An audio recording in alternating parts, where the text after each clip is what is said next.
नमस्कार. शुभविवाह मालिकेच्या 6 एप्रिलच्या भागामध्ये खूपच जबरदस्त असा ट्विस्ट आपल्याला पाहायला मिळणार आहे. खूप दिवस झालं आपण ज्या गोष्टीची वाट पाहत आहोत, भूमीने थोडं तरी आकाशला समजून घेतलं पाहिजे. एवढं पण अति करू नये. पदोपदी ती आकाशचा अपमान करत असते. आकाशने कोणतीही गोष्ट चांगली केली तरी तिला ते चुकीचंच वाटत असतं आणि या सगळ्या गोष्टींचा दोष ती आकाशला देत असते, हे आपण पाहत आलेलो आहोत. पण तिला जराही वाटत नाही की हे सगळं कुठंतरी चुकीचं आहे. आकाश हा चांगला आहे, तो हे सगळं चांगल्या भावनेने करतोय असं तिला वाटत नाही. तर आत्ताही आकाशवरती तिने आरोप लावलेले असतात की त्या गुंड मुलांना तूच माझी छेड काढायला लावली आणि परत त्यांना बदडून तू त्यांनाच अजून त्यांच्यासमोर असं दाखवून दिलं की तू खूप चांगला आहेस. पण एक गोष्ट लक्षात ठेव आकाश, कारण मला तुझं कळलेलं आहे असं ती म्हणत असते. आणि त्यामुळं तिला असं वाटत असतं की आकाश हा चुकीचा आहे, पण तिला या गोष्टीची जाणीव नसते. पण या व्हिडिओमध्ये तुम्हाला पाहायला मिळणार आहे की भूमीला ही मानसीने जाणीव करून दिलेली आहे की आकाश भाऊजी हे किती चांगले आहेत. आणि भूमी अशी सहजासहजी विश्वास ठेवणारी नाही. तर आकाशच्या कुर्त्यामध्ये ती पावती कोणी ठेवलेली आहे याचा एक व्हिडिओ मानसीने बनवलेला आहे. आणि तो व्हिडिओ बनवताना तिला माहिती होतं, जर आपण हा व्हिडिओ आपल्या ताईला दाखवला नाही तर तिला त्याच्यावरती विश्वास ठेवणार नाही. म्हणून तर तिने जेव्हा तिला जाणवलं की पौर्णिमा असं काहीतरी करते, तेव्हा तिने त्याचा व्हिडिओ बनवलेला होता. आणि तो व्हिडिओ आता तिने भूमीच्या समोर आणलेला असतो. आणि त्याच्यामुळंच भूमीचा विश्वास बसलेला आहे की आकाश हा चांगला आहे. आणि त्यामुळं भूमी ही आकाशची माफी मागायला आलेली असते. पण आता आपल्याला असं पाहायला मिळतं की भूमीने कितीही माफी मागितली तरी आकाश हा आता माफ करायला तयार नाही. आणि भूमी जेव्हा जिना उतरताना जिन्यात पडते त्यावेळेस आकाश तिला कसा सावरतो आणि भूमी आकाशच्या नात्याची सुरुवात कशी होते हे आपल्याला ह्या व्हिडिओमध्ये पाहायला मिळणार आहे. त्यासाठी हा व्हिडिओ शेवटपर्यंत पहा. तर आपण पाहिलेलं होतं की धुलवडीच्या दिवशी रंग खेळताना काही गुंड आलेले असतात. खरं तर हे सगळं रागिणीनं केलेलं असतं. रागिणीने जाणून बुजून, कारण आता आयुष्यात पहिल्यांदा भूमीने रंग खेळलेले असतात आणि आकाशमुळं ती रंग खेळलेली असते. तर आयुष्यात पहिल्यांदा भूमीला रंग खेळल्यामुळं इकडं रागिणीला असं वाटत असतं काहीही झालं तरी हे दोघं जवळ येता कामा नयेत. कारण भूमी ही रंग खेळलेली असते ते आकाशमुळे. जसं जसं आकाश आणि भूमीचं बॉन्डिंग चांगलं होईल तसं तसं रागिणी लगेच त्याच्यामध्ये अगदी त्याच्यावर त्यांचं जे बॉन्डिंग आहे ते तोडायचा प्रयत्न करत असते. आणि आत्ताही तिनं तेच केलेलं असतं. काही करून आकाशला पूर्णपणे अडकवायचं असं रागिणीने ठरवलेलं असतं.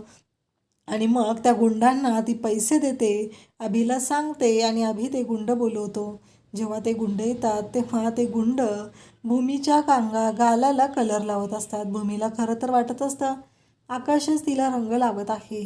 पण जेव्हा दुसऱ्या दिवशी सकाळी, म्हणजे आकाशने आता त्या गुंडांची धुलाई केलेली आहे, भूमीची माफी मागायला लावलेली आहे. आणि त्यांच्या ग्रुपचं नाव आहे ते म्हणजे F4 मित्रमंडळ. तर त्या ज्या मुलांनी भूमीला रंग लावलेले असतात त्यामुळं भूमी खरं तर खूप डिस्टर्ब झालेली असते. आणि इकडे आपल्याला पाहायला मिळतं की भूमी वाटेल ते आकाशला बोलत असते, कारण ती पावती ही आकाशच्या कुर्त्यामध्ये भूमीला सापडलेली असते. त्या मुलांना आकाशने पैसे दिलेले आहेत आणि मला माझी छेड काढायला लावली आहे. आणि आता आणत आहे की हे सगळं कुणीतरी दुसऱ्याने केलेलं आहे, मी तुला वाचवायचं काम केलं आहे असं आकाश समोर दाखवतोय असं भूमीला वाटत असतं. म्हणूनच भूमी आकाशला वाटेल ते बोलते. पण हे मानसीला सहन होत नाही. मानसी, अथर्व हे सर्व आता शोधून काढायचा प्रयत्न करतात की नक्की हे सगळं काय झालेलं आहे. आकाशच्या कुर्त्यामध्ये ती पावती कशी आली.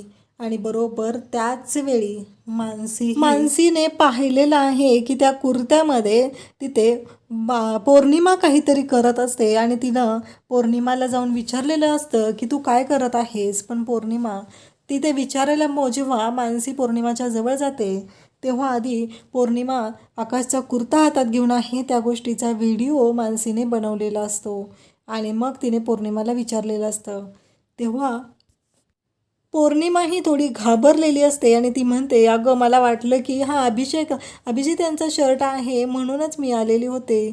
पण मानसीने तिला पकडल्यामुळं ती तिथून निघून जाते. खरं तर इकडे रागिणीने ठरवलेलं आहे की काहीही झालं तरी आकाश भूमीला एकत्र येऊ द्यायचं नाही. इकडे मानसी सर्वजण प्रयत्न करत आहेत. मानसी ही वारंवार भूमीला समजावत आहे की ताई तू चुकतेस, ताई तू असं करू नकोस. पण इकडे मानसीचं ऐकायला भूमी तयारच नाही. तिचं असं म्हणणं असतं की काहीही झालं तरी आकाश हा चुकीचाच आहे असं तिला वाटत असतं. त्यानंतर आपल्याला पाहायला मिळतं की आकाश, मानसी, अथर्व बोलत असतात. आकाश म्हणतो की हे सगळं कुणी केलं, माझ्या कुर्त्याची आली कुठून हा प्रश्न आकाशला पडलेला असतो आणि आकाश त्या गोष्टीचा विचार करू लागतो.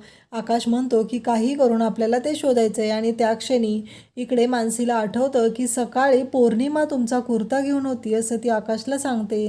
पण लगेचच आकाश म्हणतो, पण पौर्णिमानंच हे सगळं केलं असेल याचा काय पुरावा आहे? तेव्हा मानसी म्हणते, मग नाहीतर तिनं तुमच्या बेडरूममध्ये येऊन तुमच्या कुर्त्याला हात लावायची गरज काय होती? आकाश म्हणतो, शक्यता नाकारता येत नाही, पण आता हे भूमीला समजवायचं कसं? मानसी म्हणते की मी त्यावेळेस एक व्हिडिओ काढलेला आहे. आकाश भाऊजींचा कुर्ता आहे हा त्या पौर्णिमाच्या हातात आहे आणि ती त्या हातात घेऊन काहीतरी करत आहे. या गोष्टीचा व्हिडिओ माझ्याकडे आहे. मी आता त्या भूमीची समजूत घालते असं मानसी ठरवते. मग मानसी ही भूमीकडे येते आणि भूमीला म्हणते की ताई तू प्रत्येक वेळेस आकाश भाऊजींवर वाटेल ते आरोप करत आहे. तुला माहिती तरी आहे का ते किती चांगले आहेत? त्या दिवशी पण तुला त्या मुलांनी छेडलं म्हणून त्यांनी त्यांची गुंडासारखी धुलाई केली हे मला मान्य आहे. तू ते बोलली पण होतीस. पण एक गोष्ट लक्षात ठेव, आकाश भाऊजी कधीच चुकीचं वागत नाहीत. तुझ्या मनात त्यांच्याबद्दल गैरसमज खूप मोठा निर्माण झालेला आहे आणि काहीही केलं तरी तो गैरसमज काही दूर होत नाही. तुला कळत कसं नाही आहे ताई, एखादी व्यक्ती तुझ्याबद्दल एवढा चांगला विचार करत आहे, तुझ्याशी एवढं चांगलं वागत आहे, मग तू अशी का वागत आहेस? हा प्रश्न मानसी भूमीला विचारते आणि म्हणते तुझा जो गैरसमज झालेला आहे तो खूप मोठा झालेला आहे. कारण त्या दिवशी आकाश जिजूंचा कुर्ता हा पौर्णिमाच्या हातात होता, म्हणजे पौर्णिमानेच पावती त्यात ठेवली असणार आहे. आकाश जिजूंनी असं काहीही केलेलं नाही. आणि मग मानसी तो व्हिडिओ भूमीला दाखवते. भूमीला धक्काच बसतो. म्हणजे हे सगळं पौर्णिमाने केलेलं आहे असं आता मानसीनं प्रूव्ह केलेलं असतं. इकडं भूमीला वाईट वाटतं. भूमी म्हणते मी किती बोलले आकाशला, आणि मग ती आकाशकडे जाते. आकाशला म्हणू लागते की आकाश मला माफ कर, मी तुझ्याशी खूप चुकीचं वागलेले आहे. त्याचबरोबर आकाश तिथून रागाने निघून येतो. तो रूममध्ये केस पुसत बसलेला असतो आणि तो खाली जिन्यातून येतो तर भूमी त्याच्या मागे येत असते आणि त्याचा पाय जिन्यातून तिचा पाय जिन्यातून घसरतो. आकाश हे सर्व पाहत असतो, पण तो तिला काहीच बोलत नाही आणि ती जेव्हा पडणार हे कळताच धावत जाऊन तिला वाचवतो. आणि एकमेकांच्या मिठीत आलेले आहेत आणि आता भूमीचा गैरसमज दूर झालेला आहे. भूमीने तर आकाशची हात जोडून माफीही मागितली आहे. अशाच अपडेटसाठी चॅनलला सबस्क्राईब करा. थँक्यू.